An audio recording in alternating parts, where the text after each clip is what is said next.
What if I told you that you're probably losing money every single month without even realizing it? Not because of a bad investment, but because of 5 silent mistakes almost everyone makes. Today, I'll show you what they are, why they happen. Yes, there's psychology and economics behind them, and how to escape this cycle. This is Game Finance U. Here we make economics simple so you can make smarter money decisions. Subscribe and hit the bell icon. Mistake 1. Using your credit card like it's free money. Core idea. A credit card is revolving debt. If you don't pay the balance in full, interest compounds, often daily, and the balance grows through compound interest. Example, you buy a $250 phone and spread it over 24 months. If the effective interest rate is 35% and you only make minimum payments, you could end up paying $375,500 in total. Psychology trap. The minimum payment anchor. Seeing that small number tricks your brain into thinking it's enough, even though it keeps you in debt much longer. Studies show that minimum payments anchor repayment decisions downward. What to do? Practical checklist. Always pay the balance in full or use fixed installment plans with clear rates and short terms. Avoid cash advances. They have higher rates. If you have multiple debts, debt avalanche, pay off the debt with the highest interest first. Mathematically, the cheapest method. Example, debts at 20%, 30%, and 15%, focus on the 30%. Debt snowball. Pay the smallest balance first, regardless of rate. Provides quick wins that boost motivation. Example, pay off a $200 debt before a $2,000 debt. Field evidence shows these small victories increase the probability of eliminating debt completely. Mistake 2. Borrowing for things that lose value.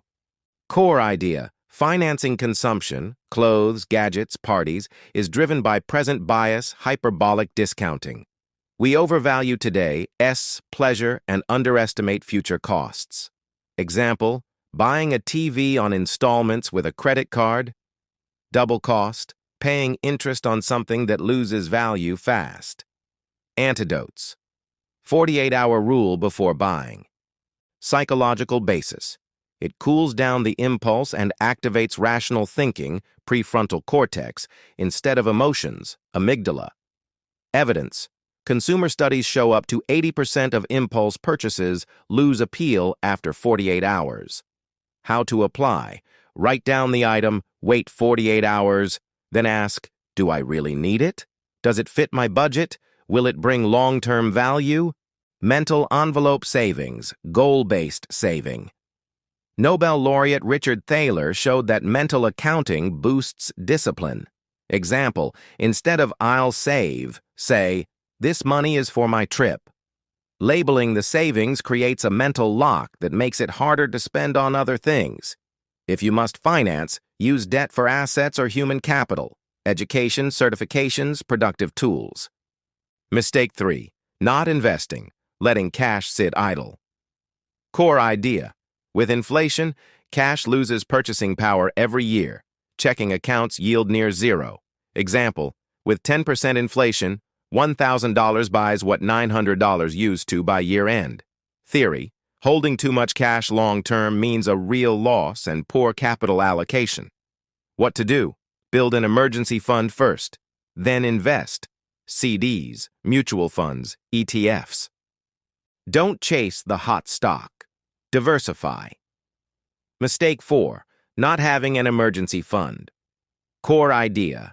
A cushion of 3 and 6 months of expenses lowers the risk of falling into expensive debt when emergencies hit. FINRA recommends this. If you have variable income, aim for 9 to 12 months. Where to keep it? Safe and liquid, savings account, money market, short-term CD. Not in volatile assets. Quick route. Define your goal. Expenses X 3 or 6. Example, if you spend $1,000 a month, aim for $3,000, $6,000. Automate a percent of income to a separate account. Increase that percent by 1 to 2 points every few months until you reach the goal. Don't mix it with daily money. Example, if your monthly expenses are $500 and you lose your job, without a fund, you'll use credit cards at 30% APR and debt snowballs. With a 6-month cushion, you stay calm while finding a new job. That's why FINRA insists on this safety net. Mistake 5. Investing without diversification or paying high fees. Core theory. Modern portfolio theory. Markowitz, 1952. Diversification reduces unsystematic risk and improves risk-return trade-offs. Empirical fact. Most active funds underperform indexes long-term after fees, SPIVA. Low-cost index funds, the ETFs, are usually the efficient base. Checklist. Define asset allocation, stocks, bonds, cash by horizon and risk tolerance. Prioritize low costs and global diversification. Rebalance 1 to 2 times per year. Example asset allocation. Conservative. 20% stocks, 50% bonds, 30% cash. Moderate. 50% stocks, 40% bonds, 10% cash. Aggressive. 80% stocks, 15% bonds, 5% cash. How to say it? Investing is not guessing which stock will jump tomorrow. It's building a balanced portfolio based on time and risk profile. If you're young, maybe 70–80% in stocks. If you fear volatility, maybe 40–50%. The key, low-cost, globally diversified funds rebalanced once or twice a year. That discipline beats chasing hype. Closing. To recap, 1. Misusing credit. 2. Debt for depreciating goods. 3. Not investing. Inflation eats you. 4. No emergency fund. 5. Poor diversification and high fees. Comment below. Which one will you fix this week? And don't forget, like, subscribe, and share this video so more people can avoid these money mistakes.